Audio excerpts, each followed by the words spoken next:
This is Calcat the Calcaster, and this is a quickie review of Charades, the latest episode of Star Trek Strange New Worlds. It's the middle season one.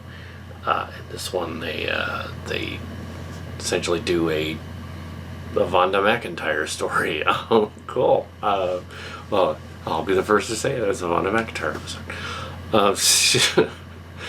Back in the day, she was famous for doing weird pairings of the Star Trek people and KS stories and whatever. And this is not really a KS exactly, but they do it like a triangle kind of thing, and James Dillard a little bit. A little bit of AC Crispin too. So all classic Trek book people. Like that last one that was about the time traveling. So here we have charades. Basically, Spock and Chapel go into an anomaly, a Cillian type anomaly, into a Q type realm. That's interdimensional thing, and they get injured. Spock comes out human. They've taken away his Vulcan half. It's very it's totally what they would have done in the KS days.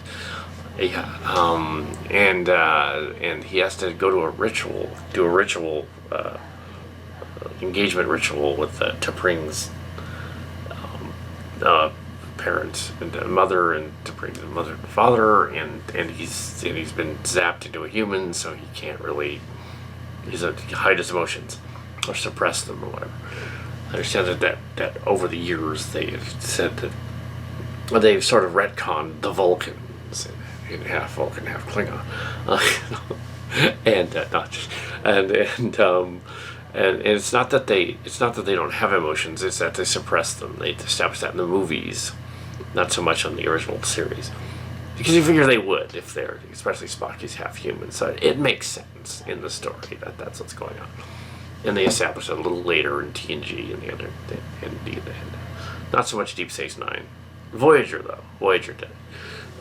So we have Spock trying to handle his emotions, and then the genome's not working, so Chapel enlists the communications officer, Uhura, and some of the other crew to go back into the anomaly and ask the aliens, who are called Yellow and Blue, to rescue them. Yellow and Blue are also nods to, I believe, AC Crispin, so they're doing AC Crispin a little bit there. And they're doing Vonda McIntyre, but definitely it's definitely something to win a little bit, but I would say more Vonda McIntyre, straight up. Little DC Fontana thrown in there for good measure, but mainly and delayed Vonda McIntyre. So adds a lot of extra stuff to that. It kind of explains, or in a way retcons, the T'Pring thing, in that you're kind of saying that, okay, she wasn't really a Biash back in the day. It was that her mother was a Biash, and that she was just copying the mother, being annoying and stuff, and wanted to call it off. The triangle going on is just T'Pring and Chapel and Spock, and that's the triangle in the book. I believe the book Triangle was not necessarily Vonda McIntyre, though. I think it was somebody else. But oh, okay, I'm gonna probably butcher this name.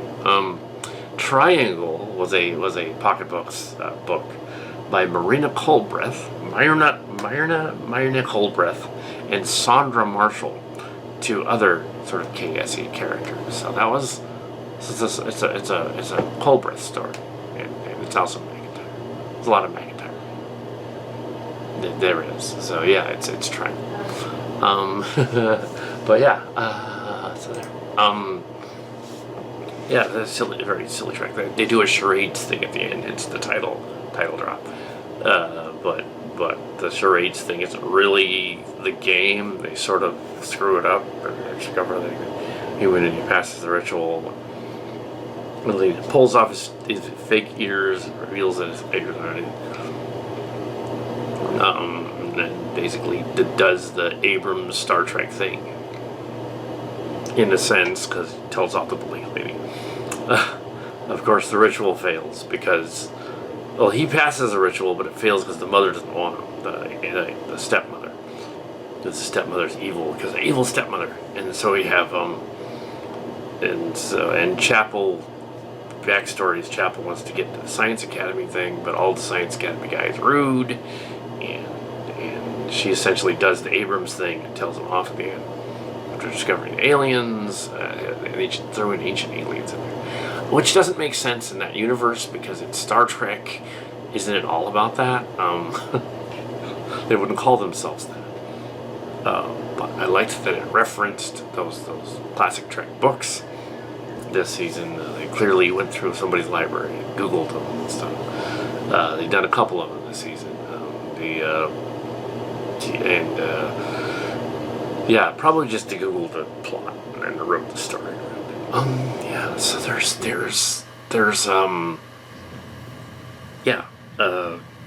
he turns back. She zaps him the vitamins. It's not vitamins. He zaps him back. But he hasn't come quite back yet, and then he comes back. And then T'Pring breaks it off, because apparently her fealty to her evil mother is more, which is weird that she'd be evil, it's Vulcan, is stronger than their relationship. And then Spock gets with Chapel, apparently, at the end. But he conveniently goes over to the other person there. So it's like, there's messages about, definitely a coded message about people who are of mixed ancestry and stuff like that. That's kind of cool. Stuff like that's neat.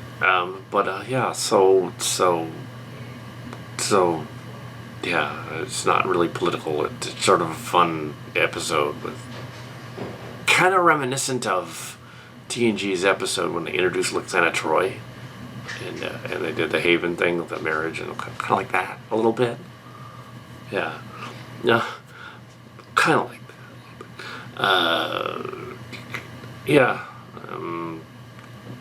It's been Deep Space Nine episodes that are similar to that, but no, it's the books. It's Culbreath and McIntyre. Yeah. So, but yes. And there's Pike doing cooking and stuff. I'm not sure if they realize that that's not that interesting, just because he kind of vaguely looks like Gordon Ramsay, kind of. It's like it just doesn't work. I don't think that the cooking thing it's not interesting. That's what he does. He cooks stuff. There's a whole plot. Oh, and there's a joke about body odor and farting, of course, going to the ship's bathroom, which is silly Trek. Yes, Cillian Realms is heavily influenced by this story, this whole series. It totally is. It just is. But they film it in Canada now, so nothing to do with it. But they're just going and Googling like silly girls. Is there a story about this? The only human kind of thing going on? Also reminiscent of a Transformers episode, Suddenly Human, in which the Transformer guys are given synthoid bodies and they have humanoid bodies. Also the Pretenders in Transformers, so they're kind of doing that too, but to an extent, just different bodies. It's a kind of body swap story, but not like Wonder Woman 84. Anyway, which was bad. They should not have done it. But here we have it's fine as a Star Trek episode. It's lighthearted. It's not, and they show an ethereal realm similar to the Star Trek Chimera Q continuum. That's what it would look like.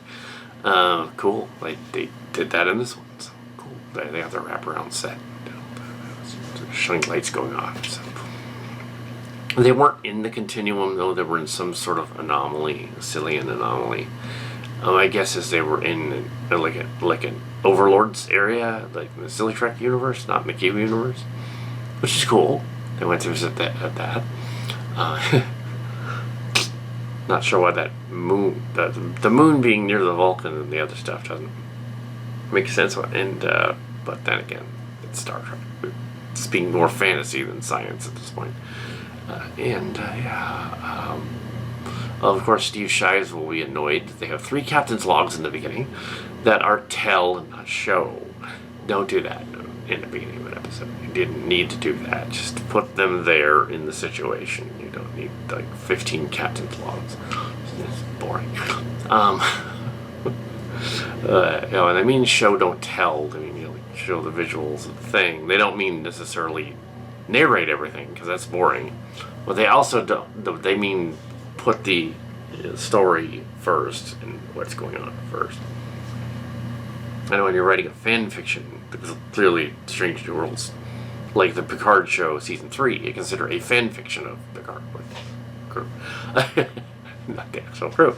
But yeah, it's a fan fiction. But yeah, and you want to, it was also discussing the writers thing. The writer strike's still going on, and they're doing the writer strike, and they're doubling down the studios, and they're saying like, oh, we can't actually do that. It will be cost prohibitive or whatever. Then they want to like starve out the writers. That sucks. But yeah, so don't do that. They were kind of complaining about the writing of these shows, but the writers don't control the writing, nor do the fans control the writing. The writers in the story are not at the top of the echelon. I know it's confusing because you have producers who become writers on the show, or you have producers that are the head writers essentially, or the director is sometimes the writer on the show. But no, the actual writing staff in a writer's room is not in charge of anything. The head writer comes in, he assembles a staff, he says, you're going to write this episode, you're going to write this episode, you're going to write that, you go over there, you're going to write that episode. And that's how it works. And the writer doesn't control any of the canon either. So if they're saying like, oh, there's a canon plot hole in there or something, well, it might be a plot hole because of the writing, but usually it's probably whatever direction the story was going in editing later. So it has nothing to do with writing. Unless there's a major plot hole. I didn't see any major ones in this one. Too bad though. Canon breaking stuff, except maybe the kiss at the end. But then again, that's Fontana McIntyre in the Culbreath. So there you go. She threw that in there. And fans weren't annoyed that Spock was with Uhura in the J.J. Abrams stories. They technically wouldn't be. So yeah, I don't know. Well, then they blew up Vulcan in that one. So silly. But yeah. That was even sillier and more canon breaking, but they didn't mind that for some reason. Supernova of the supernova of Romulus changes everything too. The other side. So. Silly says, "Oh, we're just gonna retcon everything." And then the Marvel people would say, "But we did that," and the DC people would say, "But we did that." It's like you don't have to do that. You don't have to have a Crisis on Infinite Earths. You don't have to have New 52. You don't have to have Flashpoint. You don't need to do that. You don't need to reboot everything to make a good story. You can just write a good story and then go from there. Which is why my Farragut idea didn't sell over there. Yeah. I had a premise for like, what do they do on the next movie? Be like, next Abrams movie was going to be like, going to put Lieutenant Commander Kirk on the Farragut. Fix that so that he's not a captain yet, because he wouldn't be. Well, yeah, so they didn't take it. Nor did they see it, for that matter. It was Trek Horror. I don't think Trek Horror gave it to Paramount. That's just an idea. Because the Abrams universe screwed up the 5-year mission, made it 3 years earlier than it should have been. And this one is sort of, I guess, a Kiva Goldsman Trek, so they kind of put him on the other thing. I'm sure there will be a long discussion on Steve Shive's website about, and I don't know him, about this episode, whether he liked or disliked it. The DNA doesn't match. What they didn't figure is, why can't they use a transporter to just beam him back and use the buffer to just, because it's a transporter. But They didn't think of it. So, yeah. Then the story would be over in like the first 10 minutes. Wait a minute, let's use the transporter. Oh yeah, I didn't think of it. Anyway.